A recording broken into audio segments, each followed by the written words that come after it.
Hello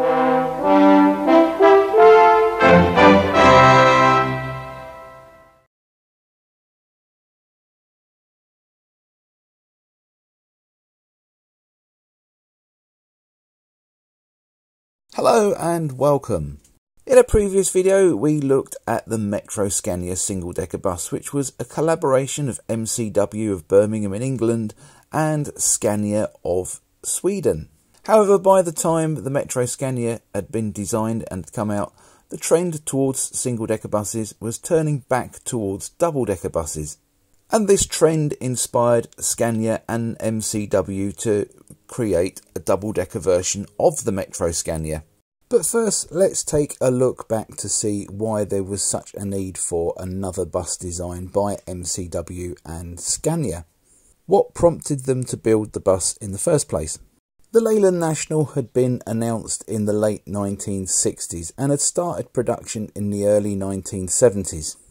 This was a completely integral vehicle that was built by Leyland, with no scope for any bodywork by traditional body manufacturers. Certainly not good news for companies like MCW. And another thing to consider is that most of the buses being produced at that time were being built by British Leyland. The Daimler Fleet Line, the Bristol VR and the Leyland Atlantean were of course all Leyland products. And British Leyland had developed a kind of take it or leave it attitude to bus operators, who were becoming very dissatisfied with their products. The initiative for the MCW Metropolitan project actually started way back in 1967, when a market study conducted by MCW concluded that there was more call for double-deckers than there was single-deckers. But by then, the single-decker Metro Scania was at an advanced stage of development. But the similarity in the designs allowed MCW and Scania to switch to double-decker production a lot quicker than their competitors could with their designs. The new bus was christened the Metropolitan and was based on the Scania BR111 chassis.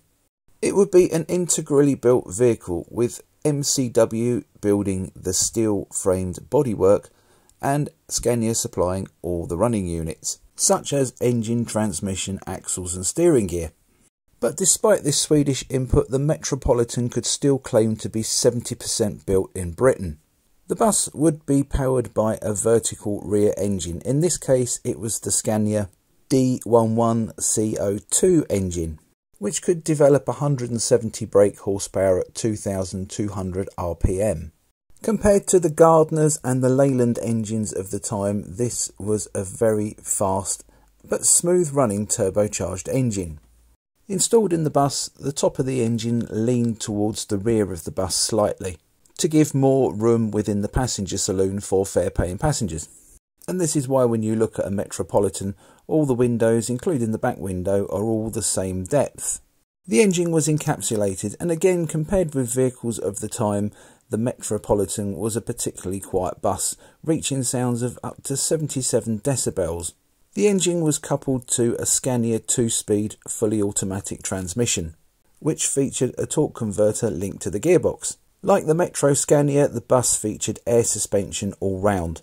But unlike the Metro Scania, the radiators were moved to just ahead of the rear axle rather than just behind the rear axle. The first bus to be completed was just as a testbed shell, and that was in 1973. By the end of 1973, a second bus had been built, and this was a complete bus and was registered MVP 533M. Originally this was fitted with 45 seats upstairs and 29 seats downstairs, and had a centre staircase and double doors. In this guise it was used as a demonstrator and was shown to various operators including West Yorkshire. But in 1976 it was rebuilt to single door specification, and the staircase was moved just behind the driver's cab. It was then sent to the West Midlands PTE fleet, where it initially ran in their standard blue and cream livery, but later on it gained the Queen's Jubilee silver livery. It was later rebuilt again with coach seating and a toilet. In this configuration it worked for Rowson Brothers and then went on to work for Trathens, and it was branded as a Globus Gateway coach. It was later used by Culture Bus for London sightseeing tours, before passing to a new owner as a non-PSV. It was destroyed by fire shortly afterwards.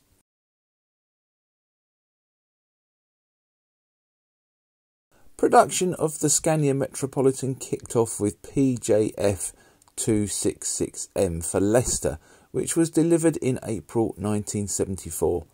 This was followed by OKD 579M for Merseyside PTE in May 1974. Further buses for Leicester, who would become one of the few operators who got a long life out of their Metropolitans, and Merseyside followed. The first bus for Greater Glasgow was built in July 1974, and this was registered RGA304M. Greater Glasgow would eventually take 40 Metropolitans. South of the border, the Metropolitan found favour in all but one of the PTE fleets. Strangely, the only PTE that didn't go for the Metropolitans was West Midlands, who, apart from running the prototype, didn't order any at all. But then at the time they were taking vast quantities of MCW bodied Daimler fleet lines. But the other PTEs, such as Greater Manchester, Tyne and Wear and West Yorkshire, went for ordering the Metropolitans. The bus had also caught the eye of London Transport, who at that stage were going through a bit of a crisis with "we love single deckers, we don't love single deckers, we love double deckers, we don't love double deckers." Despite the fact they were still ordering vast numbers of the DMS class fleet line, they weren't particularly satisfied with it, and this had led them to look at other options. After using prototype demonstrator MVP 533M, they ordered a fleet of 164 buses, which all worked out of South East London depots such as New Cross, Peckham and Plumstead. In the mid-1970s, the Metropolitan was also joined by the Volvo Ailsa as the country's two non-Leyland products being built. With this in mind, the National Bus Company decided to trial both types of buses against a standard Bristol VR. The operating company chosen for the trials was Maidstone and District in Kent, who received 5 Metropolitans. And although they performed well and were quite popular buses, the Bristol VR came out on top with fuel economy and ease of maintenance. The Metropolitan was also fairly popular with the municipal fleets too. I've already mentioned Leicester, but they were soon joined with Kingston upon Hull, Newport Corporation and of course Reading Transport. Reading Transport only took 33 new Metropolitans, but these were later joined by second-hand examples from Tyne and Wear and London Transport, and these were known for their long lives in Reading. There were only 2 Metropolitans that were exported, and both of those went to China Motorbus.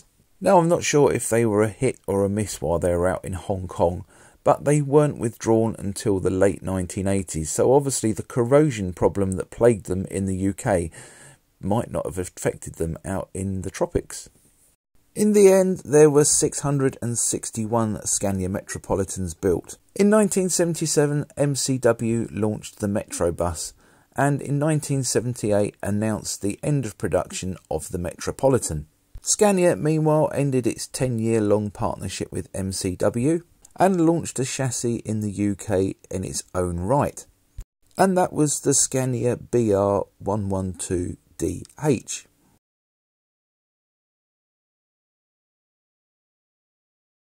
A bit like the Metro Scania, the Metropolitan was born too late into a changing world. They were very fast, powerful buses, and as a result had a huge fuel consumption. Now, this wasn't too much of a problem in the late 1960s, but by the early 1970s, the cost of fuel was starting to increase dramatically. And it was into this world that the Metropolitan was born. Coupled to the fact that the type had a serious problem with corrosion, meant the bus normally led a very short life. As I mentioned previously, the Metropolitan was over 70% built in Britain, and it would seem the 70% was the bit that rusted, with only a few companies, Reading Transport being one of them, being able to get really long lives out of their buses. The Reading ones came out of service in the 1990s, while in comparison many other fleets withdrew theirs in the mid-1980s.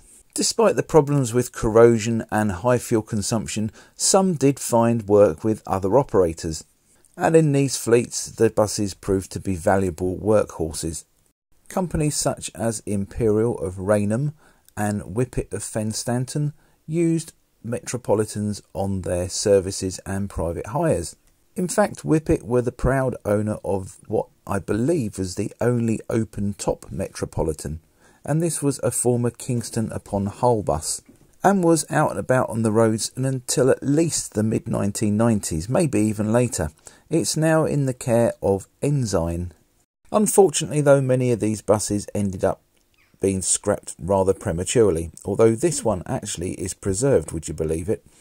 And it goes to show the amount of rebuilding work you have to do when you've got a Metropolitan. So you have to be in awe of anybody who is willing to take one on and do this sort of work to a bus. And it's a good job they do as well, because there are several lovely examples preserved. Not as many buses preserved as there are from other types, admittedly, but there's still some around that you can go and see at running days and bus rallies around the country.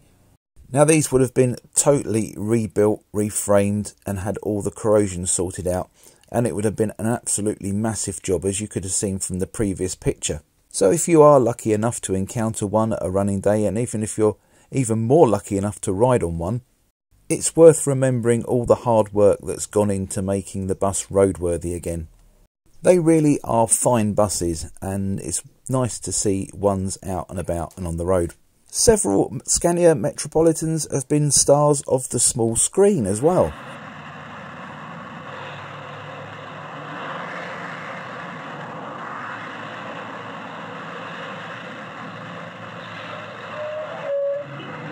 Tyne and Wear 779 OCU 779R was used on a training video for Tyne and Wear PTE.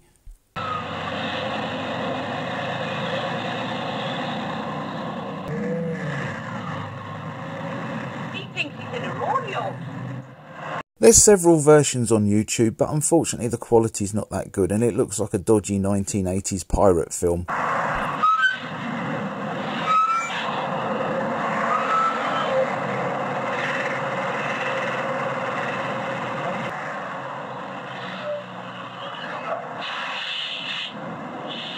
It features Animal Anderson, a bus driver who is a little bit, shall we say, anti-passenger orientated.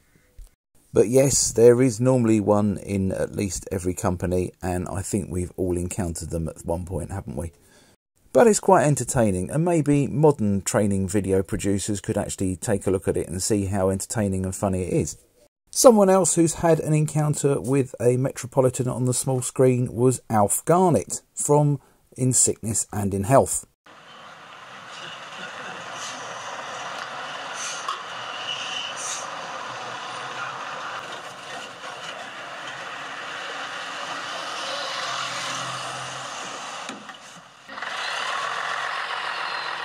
By the sea? What are they going to do by the sea? Have a bath. Alf Garnett, along with a load of other pensioners, hijack OUC 98R, better known as London Transport MD98, after the driver doesn't let Alf on the bus. Now, it's fair to say that the series hasn't aged particularly well, but it is nice to see a Metropolitan in London Transport Red on the screen. But I'm not sure if it was owned by LT at the time of filming. Well, that's all folks. I hope you enjoyed this slightly rusty episode of Classic Bus Histories. If you did, please subscribe to my channel, as you'll receive notifications of when I make further releases in this series. Also, please like and share this video so other people can enjoy it as much as you did. And you look like a bus enthusiast with good taste. Well, why don't you go through my channel and have a look at the other videos, not only the ones in this series, but the ones in my other series as well. There's not only the Classic Bus Histories, but there's videos about the history of National Bus Company subsidiaries, as well as bits regarding owning preserved buses and coaches. And my own buses feature heavily in the videos. Thank you very much for watching. Bye for now.